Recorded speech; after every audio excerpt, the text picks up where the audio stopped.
morning mga shots. Literal na good morning na. Anyway, katapos ko lang mag-declutter ng mga kalat ko dito kasi nga may pupunta, ay may uwi pala sa probinsya. Actually, galing silang probinsya. Pumunta sila dito sa Angeles and ano ko na, marami pa akong kalat sana ipapadala. Ang problema, walang pera. Ito pa lang yung, ito lang muna yung mapapadala ko ngayon. Isang gabundok yan na na bag na halo-halo yung laman yan. May more on pambata yung laman nito. Wala akong pinadala na, may ilan mga damit dyan na pang matanda, pero more on sa mga bata. Tapos mga shoes na hindi nagamit ni Ayana. Mga shoes niya na hindi niya nagamit, pinadala ko na kasi yung iba dito talaga hindi naman niya nasuot at hindi na magkakasya. Yung iba binigay to sa niyan, tita niya, hindi man niya suot tulad nito. Never niya tong nasuot sa labas. Yung sandal na yan. Tapos ito, never niya, nasuot niya to one time, last Christmas, isang bisis lang din, tinan nyo. Bagong bago pa. Tapos ito, bigyan niya rin ng tita niya. Ito sa kapitbahay. Ayan, may mga partner naman yan sila. Ito, H&M. Ito, hindi naman din kasi magkakasya. At wala naman akong pagbibigyan dito din. And ito, panglaka, paano ba? Chinelas. Ito, shoes. Yung iba, madudumi nga lang. Kaya nga, kailangan labahan. So, yan mga yan. So, lahat naman yan, may mga partner na. Ang init sa Pilipinas. Naka-aircon na nga, mainit pa rin. Tapos yung dito, kinakabahan ako dito, baka mapigtas ba? Kasi sa sobrang dami niya, baka ako mapigtas na to. Kailangan ko yata siyang ilabas muna, tapos i-arrange kasi yung may mga part na puwang-puwang ba. Hindi siya uneven yung pagkalagay niya. Anyway, mag-ano muna ako mga siya, tanggalin ko muna to lahat. Tapos iligpit ko ng maayos para mabitbit din nila ng maayos.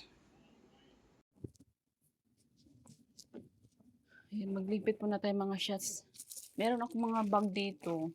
Ano to siya, yung pang bagay to kay Randy kasi mag-ano ng isda ba. Yung parang ganyan ba? Ano ba to? Yung ganyan ng mga bag. Ayan. Ganyan siya.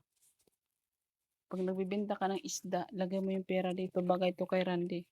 Pabigyan ko si Randy nito ng isa. Tapos si Kuya Gugoy. Ilan ba to? Meron 5. Dalawa dito. Hindi, 4 lang pala. So, 4. Sino ba pwede doon? Si Randy, si Kuya Gugoy, si Buid. Tsaka kay Papa yata. Tapos yung mga damit ni Ayana, naku cute. Kailangan ko ng i-let go kahit hindi ko. Ito, magkasya pa naman to sa kanya. Kaso lang, ano naman, pag ihiwalay ko sila, tsaka. So ito, di ko alam kung sino magkakasya nito. Ang cute nito, oh. Pag partner. Sayang, di na tayo magkaanak. Tigil tayo sa kakapanganak. Ang dami ng anak. Tumigil. Tapos ito, mga dress. Di ko alam kung kanino ito magkasya. Siguro sa anak ni Meros, ni Sally. Yung mga babae niya. Ayan. Galing din naman to kay Malia yung iba dito. More on nga yata kay Malia. Ayan. Hindi na rin kasi ito magkasya kay Ayana. I-let go na natin. Ano ba bang gagawin? Ang dami kong damit dyan sa damit dyan sa loob. Puro ako sige baka kailangan hindi. Hanggang ngayon di ko pa naman nasusuot. Di pa rin tayo bumabalik yung katawan nating sexy. So mga yan, di ba? Ang gaganda. Tapos ito. More on din to kay Malia, mga dress. Ito pang magkasya pa to kay Ayana. Pero i-let go ko na. Kasi nasuot naman niya. Ganyan ako. Parang feeling ko pag nasuot ko na, ayaw ko nang ibalik. Parang nahiya na akong suotin. Cute. Ito nung pictorial namin, suot niya to. Yan. Ang na to, ang babago pa. Ang babago pa ng mga damit na to. Pwede to pang simba ng anak ni Sally kasi nagsisimba sila. Tapos ito, pwede to sa binyag. Ito yung suot ni Ayana nung binyag siya. Di ko alam kung magkasya pa ba 'to kay Ayana ngayon, parang I don't think magkakasya pa. Masarap sana i-keep kaso wag na lang. Ibigay na lang natin dun sa ano, kailangan para masuot ng mga bata ba. Kasi ang daming mga bata sa probinsya. Ayan, ang cute. Ito pang ano, pang Pasko, pictorial. Hindi pa nga 'to nasuot, hindi ko pa nga 'to nasuot ni Ayana eh. Pero maliit na sa kanya. Malaking babae yung aking anak. Tapos ito. Ito magkasya 'to sa anak ni Miros. Ayan, maliit. Bahala na sila doon. Tapos ito. Ayan. Ang daming mga dress. Kasi ang dami din ng mga bata kasi doon. Tapos, yun pa nga lang, napagod na ako ba. Ito, di ko lang magkasya ba to kay Ayana? Last time, kailan ba to? Wait lang, pang ilang taon ba to? Pang, I don't think magkakasya pa to sa kanya. Pero, wait lang. Kasya ba to? Sige, iwanan ko muna. Bawiin ko. Kasi parang feeling ko kasya pa sa kanya. Baka masuot niya pa yan one day. Tapos, ang dami pa dito. Basta ang dami.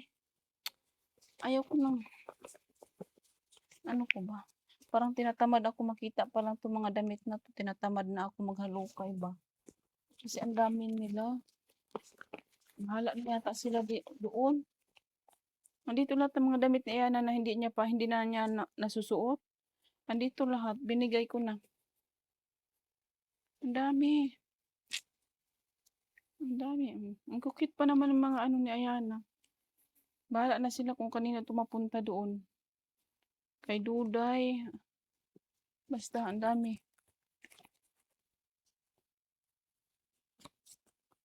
Ayun, ang dami. Tapos may mga short din sa panglalaki. Sino ba mga panlalaki doon? Anak ni Sally. Sino pa bang lalaki? Mga malalaki na maliliit ba? Si GR, hindi naman magkasya kay GR yan. Masyado nang bata si ano si GR.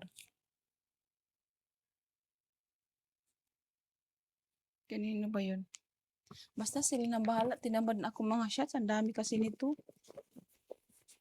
Kaso nga lang hindi na siya pantay. Siksik ko na lang pala sa ilalim. Kasi ang dami na ito. Hindi lang pantay sa ilalim kasi nga hindi sila nag-ayos paglagay. Kaso lang sa dami, tinatamad na ako mag-ano. Tinatamad ako magligpit ba. Bahala na sila dyan. Yan. Pasok ko na yung mga ano dito, mga dress o shoes. Sige, mga ano na lang dress. Ang dami nito. Bahala na sila. Tapos ipatong ko na lang yung mga shoes sa taas. Or ihiwalay na lang yung mga shoes.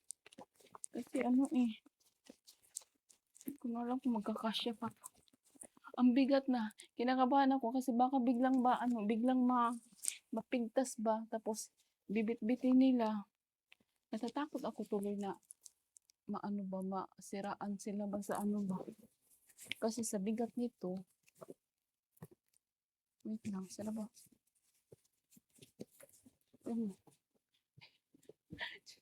Diyos ko. Ay, hirap na nga ako kita nyo. Ayun ako, bahala na sila nito. Tapos, andito pa yung mga ano ba? Andito pa yung mga shoes. Hindi ko na maisarado. Na-stress ako. Tinatamad kasi ako magtupi all the way down kasi ang init. Naka-aircon na kami pero ang init pa din. Gusto ko na mag-stay sa room. Kaso lang, parang hindi na magkasyang maano. Parang hindi na magkasya hindi na masarado ba? Wait lang. Pilitin natin to. I don't think mailalagay ko pa yung ano, yung mga chinela. Siguro iiba ko na lang yan. Baka meron silang extra na mga ano, paglagyan. Iiba ko na lang yan kasi dito masikip na. Wait lang.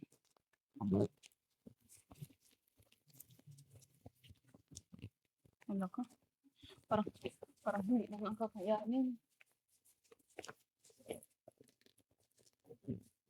Wala ka. Hindi na masarado mga shots. Paano ba ito?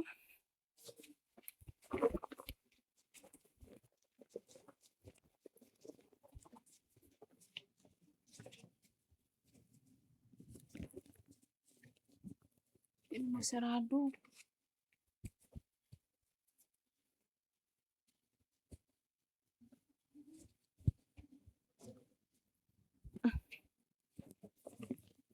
Wala ka. Na-stress tuloy ako. Ayaw nang masarado.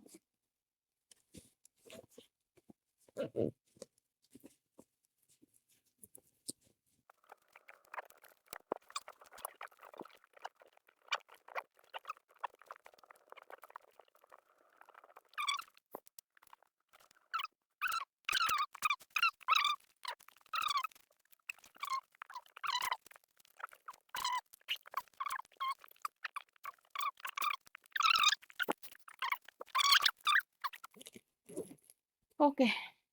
Finally, nasarado din. Kaso nga lang yung mga sapatos nga hindi ko naipasok. Huwag lang sana tong bumigay. Wala ko. Nakikita na nga yung ano. Nakikita na nga yung sinulid. Mukhang. Wala ka. Kinakabahan ako nito. Okay, palit. Anuhin lang natin yung ano. Yung sapatos. At saka yung maghanap na ako mapaglagyan nito. Kasi hindi naman na magkasya. Bigyan mo naman ako ng hangin. Narinig, naka-fan ako ha. Kita nyo yung buhok kong gumagalaw. Pero di ko alam kung narinig nyo yung fan. Kasi may kalakasan yung fan. Pawisan ako. Okay. Ang laki na dadalhin nila. Malaki. Siguro bayad nito mga 1,000 na. May mahal pa naman yung ano ngayon. Yung bayad ng mga gamit. Unlike noon na mura lang ngayon, may bayad na parang katumbas na ng mga tao. Anyway, hanap na lang ako ng plastic mga shots para sa paglagyan ng mga sapatos. So, ayan ang mga shots. Nalagay ko na siya sa plastic. Ito yung plastic kung saan yung mga sapatos niya. Tapos ito yung mga damit. So, good luck sa magdadala.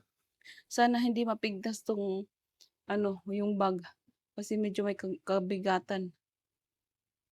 Mamaya na pala sila uuwi. Oras ngayon, alas 2 ng madaling araw. Mga 4 o'clock daw sila. Aalis dun kila Shi. Tapos daanan dito yung bagahe. So, by that time, siguro, sabi ko kasi, magdala siya ng dala siya ng tuyo para kakain ako bago matulog. Namiss ko yung tuyo. Sana huwag nilang makalimutan yung tuyo ko. Ay. Anyway, update ko na lang kayo mamaya mga shots pagdating nila mga around 4 o'clock in the morning. Morning na talaga ngayon. See you! Ready na yung aking mga basura papuntang probinsya. Naka-plastic bag lang itong isa. Mga sapatos yan na di nagagamit ni Ayana. Wala na kasi ang papaglagyan pero bibili daw. Magdadala daw sila ng lagayan. Ang ingay naman tong aso nito nasa labas. Nandito na yata sila. Andito na nga. Pero ang bilis naman nila. Katatawag lang ni Shi. Nandito agad. Ang bilis.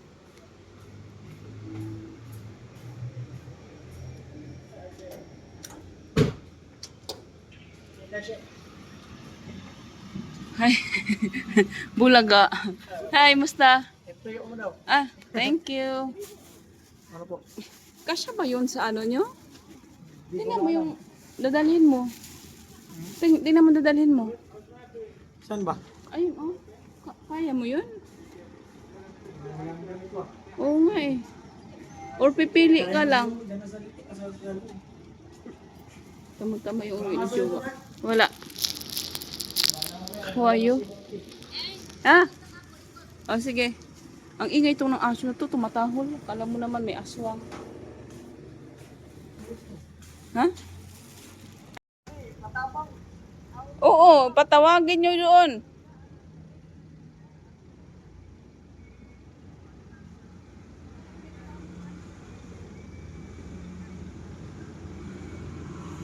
Thank you sa tuyo. Meron akong tuyo, makakain ako bago matulog.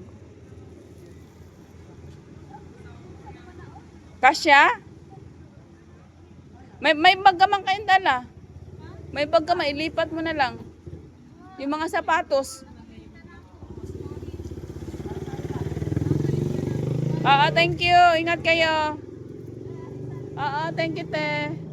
Ay, thank you po.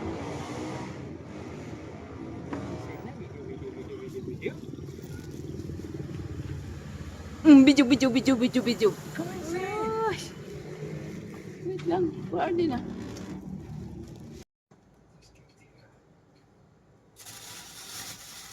Nakalimutan tayo ng tuyo mga sasmida. Tumaalat yung tuyo nila. Uy, nakalimutan nyo yung bigas ko. Yung red rice ko. Meron. Tuyo, ang sarap. Ay, masarap na. Hindi maalat. Perfect. Yung gumawa. Thank you very much. Hilaw yan. Wala pang luto. Kainin ko na.